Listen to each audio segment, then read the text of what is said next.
somehow we do not see really engagement, among the young people.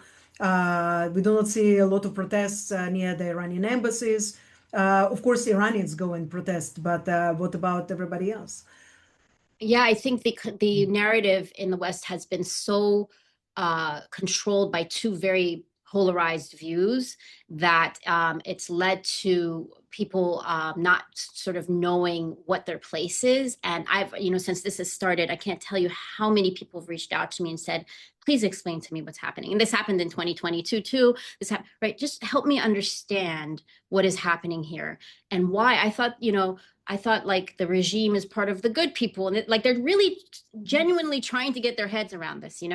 I think the what the resistance has been able to do in the West, thankfully, over the years, is create a bipartisan support. However, the narrative is still very polarized,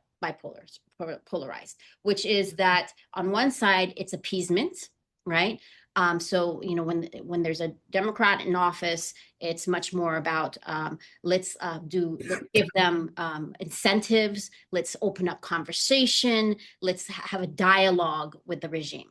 And people who are on the side of peace, which a lot of times, I would imagine a lot of your audience may even think, well, that's good. How could that be a bad thing to have dialogue, right? Except that they don't understand what we're dealing with here. This is not an entity, an ideology that wants peace. Again, like what we were talking about, it thrives in chaos. It thrives in violence.